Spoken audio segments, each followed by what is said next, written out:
Hola, soy Álvaro García López, profesor de Física de la Universidad Rey Juan Carlos. En los próximos 3 vídeos vamos a introducir 2 principios fundamentales que permiten describir el movimiento de fluidos ideales, como son el principio de conservación de la masa y el principio de conservación de la energía. El objetivo es poder describir el movimiento de fluidos ideales e incompresibles en régimen estacionario. Comencemos viendo, por lo tanto, qué fluidos son de esta naturaleza. En primer lugar, veamos qué es un fluido en régimen estacionario.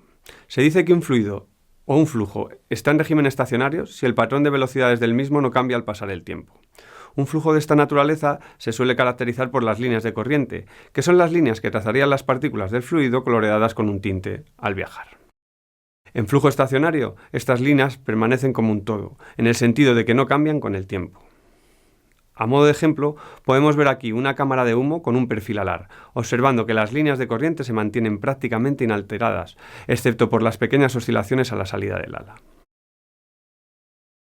En cuanto a la compresibilidad, un flujo es incompresible si al colorear una región del fluido, dicha región evoluciona cambiando de forma, pero no modifica su volumen total. Si, como en nuestro caso, además el flujo es estacionario, la incompresibilidad implica que la densidad es constante a lo largo de todo el fluido y en todo momento.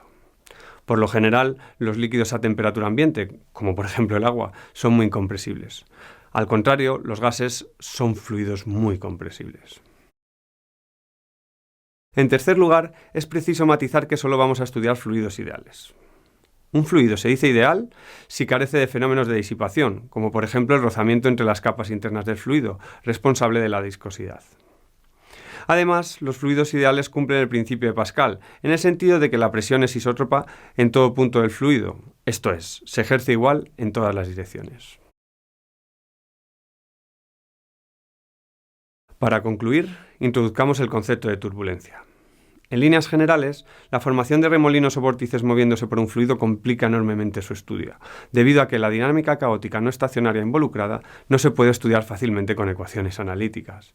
Por ello, una restricción importante para estudiar fluidos elementales consiste en restringir el rango de velocidades y la viscosidad del fluido a valores para los cuales el movimiento de éste se puede entender como una serie de láminas o capas yuxtapuestas. A tal régimen de un fluido se le dice laminar. De forma aproximada, es posible determinar para un fluido que circula por una cañería, cilíndrica por ejemplo, un número adimensional que se conoce como número de Reynolds. Este se define como el producto de la densidad por la velocidad por el diámetro de la tubería dividido por la viscosidad. Por lo tanto, fluidos rápidos, apretados y sin rozamiento interno son más propensos a desarrollar turbulencia.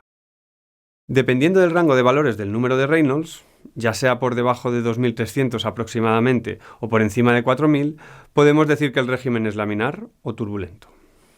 En situaciones intermedias se tiene una turbulencia débil, con capas mejor o peor definidas. En la imagen vemos el flujo de aire producido por la convección de una vela que transiciona de un régimen a otro. Ahora que hemos comprendido qué tipo de fluidos podemos estudiar de forma sencilla con los principios de conservación de la masa y de la energía, pasemos a ver dichos principios de conservación en el caso de los fluidos.